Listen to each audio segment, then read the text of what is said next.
धन्यवाद योगेन जी।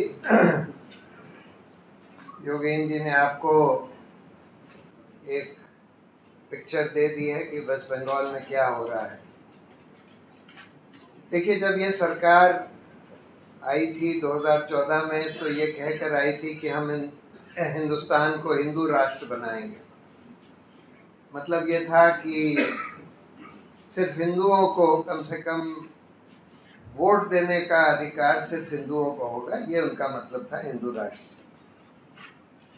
फिर उनको रियलाइजेशन हुआ कि ये तो बेसिक स्ट्रक्चर माना गया है सेक्युलरिज्म, तो संविधान भी अगर अमेंड कर दें तो हिंदू राष्ट्र नहीं बना सकते। तब इन्होंने सोचा कि हम एनआरसी करके मुसलमानों को नेशनल रजिस्टर ऑफ सिटीजन से ही हटा देंगे। असम में कोशिश करी, लेकिन वहाँ सुप्रीम कोर्ट ने उस समय मॉनिटर कर दिया और कम से कम इस कम्युनल आधार पर नहीं होने दिया कि मुसलमानों का सेलेक्टिवली नाम हटा दिया जाए। वहाँ पर भी यही करा गया था कि सब लोग ये डॉक्यूमेंट्स दिखाओ, और बहुत सारे गरीब लोग थे जिनके पास डॉक्यूमेंट्स नहीं थे, वो लोग एनआरसी से बाहर हो गए। लेकिन जो बाहर हुए उसमें 70% हिंदू थे, 30% मुस्लिम थे। रफली जो आसाम में पॉपुलेशन है उतने ही थे। अब इनको ये लगा कि अच्छा, हम एसआईआर करके मुसलमानों को बाहर कर दें। इन्होंने बिहार से शुरू किया, बिहार में भी उतना नहीं कर पाए, लेकिन इनको लगा कि अब बंगाल में तो हम कर ही देंगे ये काम जो हम शुरू से कोशिश कर रहे हैं। इसमें सुप्रीम कोर्ट ने एक बहुत अहम फैसला 1995 में दिया था लाल बाबू हुसैन के नाम से, जिसमें उन्होंने ये बोला था कि अगर आप किसी का नाम वोटर्स लिस्ट से इस आधार पर हटा रहे हैं कि वो नागरिक नहीं है हिंदुस्तान का, तो पहली बात तो आपको ये देखना होगा कि अगर वो पिछले वोटर्स लिस्ट में था तो उसको प्राइमा फेसी नागरिक माना जाएगा। फिर अगर आपको कोई सीरियस डाउट है उसकी सिटीजनशिप का, तो आपको उसको आधार बताकर नोटिस देना होगा कि किस आधार पर आपको डाउट है उसकी सिटीजनशिप पर। फिर उसका जवाब सुनना होगा, और जो भी वो एविडेंस लाए, ओरल या डॉक्यूमेंट्री, वो सब देखकर आपको फिर रीजन्ड फैसला देना होगा। और इस वजह से उसके उस 1995 के बाद से हर बार इलेक्शन कमीशन ये कहता रहा, अपने जो बनाते थे ये लोग, अपने डायरेक्शंस इशू करते थे ईआरओ वगैरह को, कि भाई देखो, लाल बाबू हुसैन के जजमेंट में ये लिखा है, आपको ये फॉलो करना होगा। और इसलिए आपको खुद ये फैसला करने की जरूरत नहीं है कि ये नागरिक है कि नहीं है। अगर आपको डाउट है तो आप उस आदमी का केस फ्लैग कर दीजिए और उसको फॉरेनर्स ट्राइब्यूनल या कोर्ट या गवर्नमेंट ऑफ इंडिया के पास भेज दीजिए। खुद मत तय करिए कि ये सिटीजन है कि नहीं है, इस आधार पर उसका नाम वोटर्स लिस्ट से मत हटाइए। इलेक्शन कमीशन बार बार कहता रहा, लेकिन इन्होंने ये खेल जो खेला कि लॉजिकल डिस्क्रिपेंसी हम बता देंगे, और लॉजिकल मतलब अजीब सी बात है कि खेल सारा यही हो रहा है कि भाई लॉजिकल डिस्क्रिपेंसी क्यों? क्योंकि आपको सिटीजन नहीं माना जा रहा। अब उन्होंने उसका नाम बदल के वो सारी चीजें हटा दी जो सुप्रीम कोर्ट ने लाल बाबू हुसैन में 1995 में बोली थी। आपको हियरिंग देनी होगी, आपको पहले आधार बताना होगा, फिर उसको हियरिंग देनी होगी, उसकी बात सुननी होगी, ओरल और डॉक्यूमेंट्री एविडेंस सब करना पड़ेगा, और फिर रीजन्ड ऑर्डर पास करना पड़ेगा। उससे पहले आप नहीं हटा सकते। लेकिन इन्होंने ये सारी चीजें ताक पर लगा दी। इलेक्शन कमीशन तो आप देख रहे हैं कि बिल्कुल भाजपा के एजेंट की तरह काम कर रहा है। हर चीज में ये दिखाई दे रहा है कि भाजपा के एजेंट की तरह ये लोग काम कर रहे हैं। रिप्रेजेंटेशन ऑफ पीपल एक्ट में लिखा है कि आप intensive revision in a constituency और a part of a constituency कर सकते हैं for reasons to be recorded in writing. इतिहास में 1951 जब पहला इलेक्शन हुआ था, उसके बाद एक यूपी में एक कंस्टिट्यूएंसी के एक पार्ट में इस तरह का इंटेंसिव रिवीजन कराया गया जिसमें वोटर्स लिस्ट नए सिरे से बनाई गई। और उसमें लिंगडो साहब तब सीईसी थे, उन्होंने बहुत डिटेल्ड रीजंस दिए कि क्यों उस कंस्टिट्यूएंसी में इंटेंसिव रिवीजन कराने की जरूरत पड़ रही।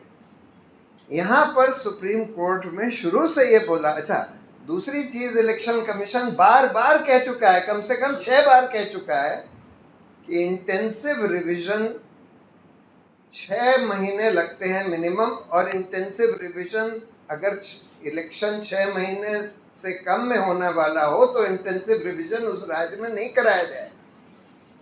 लेकिन यहाँ ये सब कराया गया, 3 महीने बचे थे, 3 महीने में करा दिया गया। 2003 में जब इंटेंसिव रिवीजन हुआ था तो उसका जो गाइडलाइंस इशू करी थी इलेक्शन कमीशन ने, हम लोगों ने मांगी, नहीं दी। योगेंद्र जी ने कहीं से खुफिया तरीके से निकलवा ली इलेक्शन कमीशन की, और उस गाइडलाइन से निकल कर आया कि वो जो इंटेंसिव रिवीजन 2003 में हुआ था, जिसमें भी 6 महीने का समय इलेक्शन कमीशन कहता रहा कि भाई मिनिमम 6 महीना होना चाहिए, वो इंटेंसिव रिवीजन था। डोर टू डोर जाकर इलेक्शन ऑफिसर जो है, बूथ लेवल ऑफिसर जाकर पता करता था, डोर टू डोर जाकर कि यहाँ कौन लोग रहते हैं, कौन लोग मरते हैं, पुरानी लिस्ट लेकर जाता था। उसके आधार पर कुछ लोगों के नाम हटाए जाते थे जो चले गए हैं, मर गए हैं, और कुछ लोगों के नाम ऐड करे जाते थे। लेकिन यहाँ तो बिल्कुल फर्क तरह का इंटेंसिव रिवीजन कराया गया, बिल्कुल फ्रेश वोटर्स लिस्ट बनाई जा रही थी। दूसरा, रिप्रेजेंटेशन ऑफ पीपल एक्ट में लिखा है कि आप पूरी पारदर्शिता मेंटेन करेंगे। जब भी कोई एप्लीकेशन आएगी नया नाम ऐड करने के लिए, आप तुरंत उसी दिन अपने वेबसाइट पर डालेंगे जिससे लोग देख सकें कि इस आदमी के खिलाफ ये एप्लीकेशन आई है, इसका नाम हटाने के लिए। जब कोई एप्लीकेशन आएगी नया नाम जोड़ने के लिए, आप तुरंत उसी दिन अपने वेबसाइट पर डालेंगे कि ये नया नाम जोड़ने की एप्लीकेशन आई है। इन्होंने वो सब कुछ नहीं किया। वोटर्स लिस्ट भी जैसे योगेंद्र जी ने बताया कि मशीन रीडेबल फॉर्म में नहीं दे रहे, और उसका रीजन क्या बता रहे हैं, कह रहे हैं निजता का हनन हो जाएगा। अरे मशीन रीडेबल फॉर्म में देने से या ना देने से कैसे निजता का हनन हो जाएगा? वोटर्स लिस्ट आप दे रहे हैं, उसको आप मशीन रीडेबल में नहीं दे रहे, जिससे कि कोई कंप्यूटर में नाम डालकर धड़ाक से निकाल सके कि भाई ये नाम है कि नहीं, कहाँ है ये नाम, कितने लोग इस नाम से हैं। अच्छा, इन्हीं के मैनुअल में लिखा है कि आप डी डुप्लीकेशन सॉफ्टवेयर का इस्तेमाल करेंगे। 2 तरह के डुप्लीकेट्स आमतौर पर पाए जाते हैं, जैसे राहुल गांधी ने अपनी एक प्रेस कॉन्फ्रेंस में दिखाया था, फोटोग्राफिकली सिमिलर। एक ही जने के फोटो से 200 जगह नाम चढ़ा हुआ है, 200 वोटर के नाम है। और दूसरा डेमोग्राफिकली सिमिलर, नाम वही है, फादर नेम वही है, एड्रेस वही है, ये डेमोग्राफिकली सिमिलर हो गया। डी डुप्लीकेशन सॉफ्टवेयर का इस्तेमाल करना था, लेकिन इलेक्शन कमीशन ने बोला नहीं, हम वो नहीं करेंगे। लेकिन लॉजिकल डिस्क्रिपेंसी, अब ये लॉजिकल डिस्क्रिपेंसी जैसे योगेंद्र जी ने बताया बिल्कुल टारगेटेड हुई है। सब लोगों ने एनालिसिस करके बताया है कि ये logical discrepancy central election commission से फ्लैग होकर भेजी गई है, और जानबूझकर उन्होंने उसका एल्गोरिदम ऐसा बनाया है कि मुसलमानों के ही नाम अधिकतर 70, 80, 90% उसमें मुसलमानों के ही नाम उस लॉजिकल डिस्क्रिपेंसी में आएंगे। और फिर आपने उन लोगों को बोल दिया, उन जजों को, कि भाई तुम लोग ऐसे धड़ाधड़ धक्कड़ पेल में तय कर दो, और जिसका नाम छूट जाए कोई बात नहीं, अगले इलेक्शन में वोट दे देगा, नाम हट जाए तो कोई हर्जा नहीं है।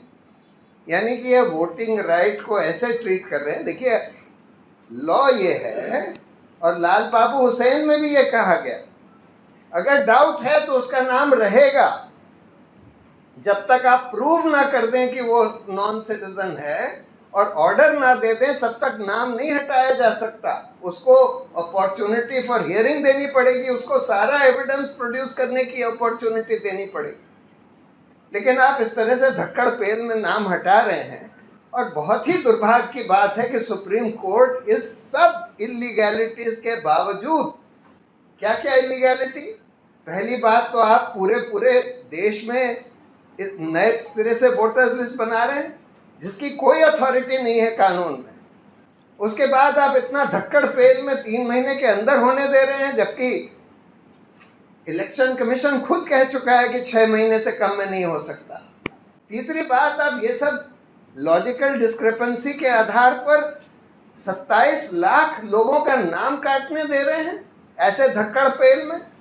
बहुत ही दुर्भाग्य की बात है कि सुप्रीम कोर्ट ही आज इस हमारे लोकतंत्र का गला घोटने की इजाजत देता चला जा रहा है। और वो केस जो हमने फाइल किया था, जो कि 1.5 साल से पेंडिंग है, 2 साल से, कि इलेक्शन कमिश्नर्स का अपॉइंटमेंट सिर्फ सरकार नहीं कर सकती। कॉन्स्टिट्यूशन बेंच 5 जजों की खंडपीठ ने ये बोला कि अगर सरकार के हाथ में इलेक्शन कमिश्नर का अपॉइंटमेंट होगा तो हमारा लोकतंत्र खतरे में आएगा, इसलिए सरकार के हाथ में नहीं हो सकता। उन्होंने बोला कि 3 लोगों की कमेटी होगी, prime minister, leader of opposition और चीफ जस्टिस ऑफ इंडिया। सरकार ने कानून बदल दिया, प्रधानमंत्री रह गए, लीडर ऑफ ऑपोजिशन रह गए, चीफ जस्टिस को हटा के उन्होंने बोला एक और मंत्री nominated by the prime minister, जिसमें अब अमित शाह आ जाते हैं। तो फिर से सरकार के हाथ में आ गया।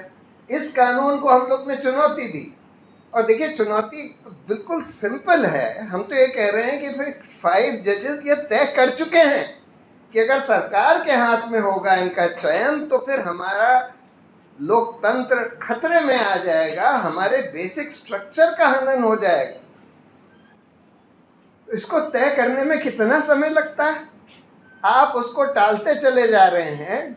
1.5-2 साल हो गया और साथ में इस तरह का बिल्कुल इलीगल SIR चलते दे रहे हैं और उसमें से थोड़ा बहुत लीपापोती करके उसको चलने दे रहे हैं। बहुत ही दुर्भाग्य की बात है कि सुप्रीम कोर्ट ये सब होने दे रहा है।